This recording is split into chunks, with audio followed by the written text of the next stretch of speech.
बूढ़े मिश्रा जी ने इंसानी हड्डियां आटे की चक्की में फेंकी। हड्डियां तुरंत पाउडर में बदल गईं। जब कोई ध्यान नहीं दे रहा था, उन्होंने पूरी एक बोरी हड्डियां मशीन में डाल दी। जैसे ही जुर्म के सबूत सफेद आटे में मिल गए, उन्हें थोड़ा सुकून मिला। लेकिन बस कुछ दिन बाद ही पुलिस उनके दरवाजे पर आ धमकी। पता चला कि जो आदमी गायब हुआ था, उसे आखिरी बार मिश्रा जी के साथ देखा गया था। इंटरोगेशन के दौरान मिश्रा जी बिल्कुल शांत रहे। बोले उन्हें कुछ नहीं पता, लेकिन उनकी बीवी का बर्ताव पुलिस को थोड़ा अजीब लगा। पुलिस के जाने के बाद बीवी अब और ज्यादा गिल्ट सह नहीं पाई। उसने कहा कि भले ही वो आदमी बहुत घटिया इंसान था, पर उसे सजा देने का हक उनका नहीं था। उसे लगने लगा कि उसका पति अब इंसान नहीं, एक राक्षस बन चुका है। ये सुनते ही मिश्रा जी सोच में पड़ गए। अगले दिन वो खुद पुलिस स्टेशन पहुंचे और सब कुछ कबूल कर लिया। लेकिन जो पुलिस वाला ड्यूटी पर था, उसे यकीन ही नहीं हुआ। वो मिश्रा जी को अच्छे से जानता था और जानता था कि वो ऐसा कर ही नहीं सकते। असल में मिश्रा जी एक रिटायर्ड टीचर थे। अपने बेटे को अमेरिका पढ़ने भेजने के लिए उन्होंने अपनी सारी सेविंग्स खर्च कर दी थी और ऊपर से एक बड़ा लोन भी ले लिया था। आखिरकार उन्होंने किसी तरह अपने बेटे को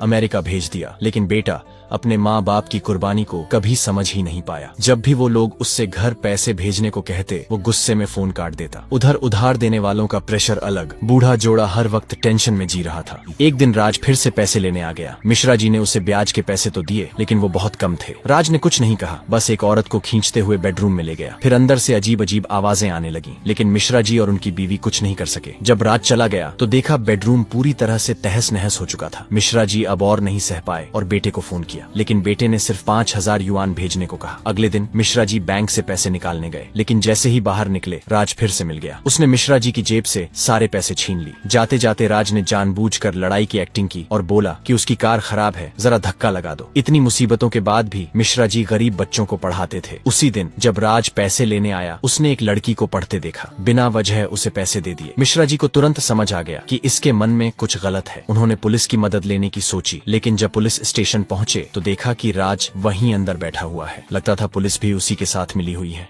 मिश्रा जी को समझ आ गया कि पुलिस से कोई उम्मीद नहीं, और वही हुआ। उसी रात राज फिर से आधमका। इस बार उसने धमकी दी कि वो उस छोटी लड़की को उसके पास लेकर आए। मिश्रा जी समझ गए कि राज क्या चाहता है, लेकिन वो लड़की सिर्फ 12 साल की थी। वो ऐसा कभी नहीं होने देंगे। मिश्रा जी किचन में गए और एक स्क्रू ड्राइवर उठा लिया।